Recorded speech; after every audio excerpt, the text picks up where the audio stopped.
మీ బంగారం తాకట్టులో ఉందా? విడిపించలేకపోతున్నారా? అయితే ఆచారి గోల్డ్ కంపెనీని సంప్రదించండి.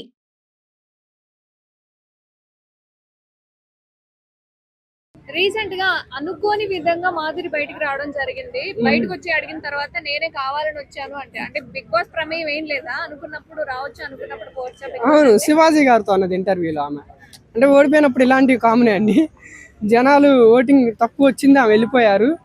ఆమె 2 daysలో మా రాజా బర్త్డే అని చెప్పారు. రీజన్ కూడా బయటకు వచ్చి మంచి పని చేశాను. బర్త్డే ఆయన రాజా అంటారు అనుకుంటా.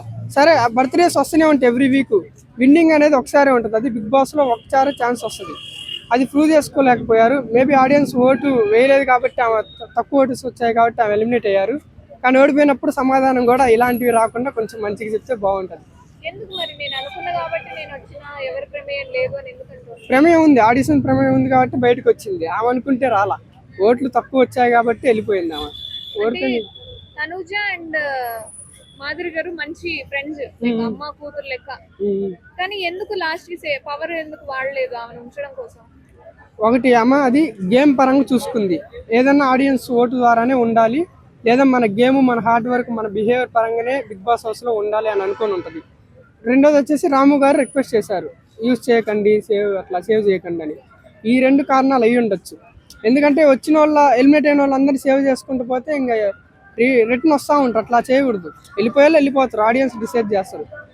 సంజన గారిని అంతే తీసుకొచ్చారు, భరణి గారిని అంతే తీసుకొచ్చారు, శ్రీజ గారు కూడా 2 days వెళ్ళిపోయారు. అట్లా రావడం కరెక్ట్ కాదు. ఎలిమినేట్ అయ్యే వాళ్ళు వెళ్ళిపోతూ ఉంటారు. చివరికి వచ్చేదే 5 members, టాప్ 5 అనేది చూస్తాం, వాళ్ళ మీద కాన్సన్ట్రేషన్ అవుతుంది. రాము రాథోడ్ అదే నాకు అర్థం కాలే. ఇంకా ఆయన కేకలేస్తుంది, ఆనందపడుతుండ్రు. మరి ఆయనకేం ప్రాబ్లం నాకు అర్థం కాలే.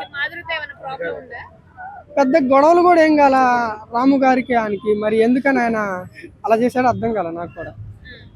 మరి 24 hours లైవ్ చూస్తే కానీ అర్థం కాదు అక్కడ ఏం జరిగిందో. వాళ్ళిద్దరికి పెద్ద నామినేషన్ కానీ టాస్క్లలో కానీ పెద్ద గొడవలు కాల.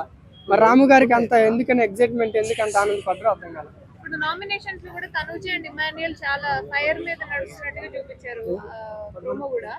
మరి ఏంటి వాళ్ళిద్దరి పరిస్థితి ఏంటి? స్టార్టింగ్ లో మంచిగా ఉన్నారు, ఇప్పుడు ఎందుకు నువ్వా నేనా అన్నట్టుంటున్నారు? అంటే వాళ్ళకి ఫుడ్ విషయంలో, టాస్కుల విషయంలో, గేమ్ విషయంలో ఇష్యూస్ అవుతున్నాయి. గేమ్ పరంగా అలానే ఉండాలి, వాళ్ళు ఫ్రెండ్స్ కావచ్చు, ఎవరైనా కావచ్చు, ఒకళ్ళ గురించి ఒకరు స్టాండ్ తీసుకోవాలి, ర్యాప్ ఉండాలి. ఇంకా మనుషులు తగ్గే కొద్దీ ఇంకా గొడవలు ఎక్కువైతాయి. వాళ్ళే ఉంటారు కాబట్టి వాళ్ళు స్టాండ్ తీసుకోవాలి, స్ట్రిక్ట్గా ఉండాలి. ఇంకా గొడవలు అయితేనే ఉంటాయి ఉండే కొద్ది. భరణి గారిని ఎందుకు అంటే 100% మాస్క్ వేసుకుని ఆడుతున్నారు, ఫేక్ ఉంటున్నారని ఎందుకు అన్నారు మాధురి గారా? అంటే ఆమె మధ్యలో వచ్చింది కదా, బయట కొంత ఆట చూసి వచ్చింది, బాండింగ్స్ లో ఉంటాడు కాబట్టి ఆ మాట అంది. బయటికి వెళ్ళి వచ్చాక కూడా కంటిన్యూ చేస్తుండ్రు. కొంతవరకు తగ్గాడు, ఇప్పుడు కొంచెం స్ట్రిక్ట్గా ఉంటుంది, కానీ బాండింగ్స్ అనేది ఇంకా కంటిన్యూ అవుతున్నాయి.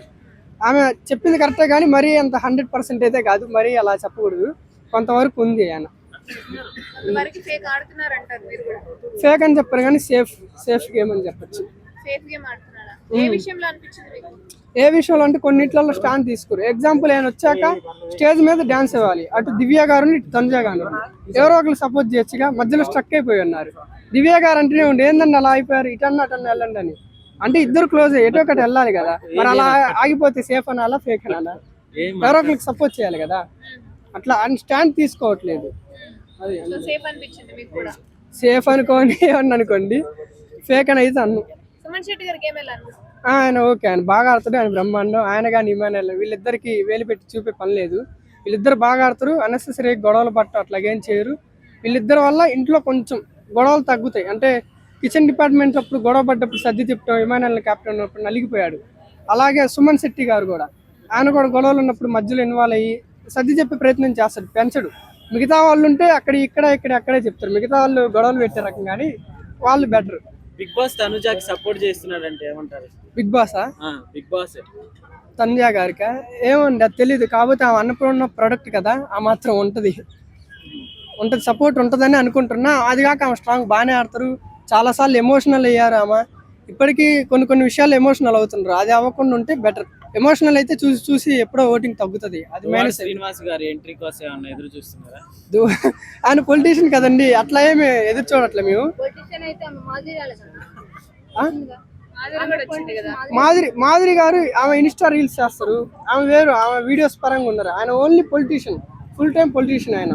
ఓకే, సడన్ గా డిమాండ్ పవర్ ని బయటికి వెళ్ళిపోమని చెప్పిన నాగార్జున గారు అంటే రీతు కొంచెం ఎక్స్ప్లెనేషన్ అనేది ఇచ్చింది. దాని మీద కొంచెం ట్రోలింగ్ అండ్ కాస్త కొంతమంది మంచిగా కొంతమంది చెడుగా అనుకుంటున్నారు. మీరేమంటారు? అంటే వాళ్ళిద్దరికి ఎంత ర్యాప్ అయినా ఉండొచ్చు, ఎంత క్లోజ్ అయినా అయి ఉండొచ్చు. కానీ బిగ్ బాస్ అంటే ఎక్కువ ఫ్యామిలీ ఆడియన్స్, అంటే 60% ఫ్యామిలీ ఆడియన్స్ వస్తారు, మిగతా వాళ్ళు ఎవరైనా కావచ్చు. అట్లా ఆయన ఫిజికల్ అవుట్ అంటే పుష్ చేయటం, నెట్టడం, కొంచెం వైలెంట్గా బిహేవ్ చేయడం కరెక్ట్ కాదు. ఆయన అక్కడ అర్జున్ రెడ్డిలో విజయ్ దేవరకొండలా ప్రవర్తించాడు. నాగార్జున గారు సాటర్డే వచ్చి శివ సినిమాలో నాగార్జున లాగా చేశాడు, అంతే తేడా. వీళ్ళు ఇలా చేస్తే ఆయన అలా చేస్తాడు.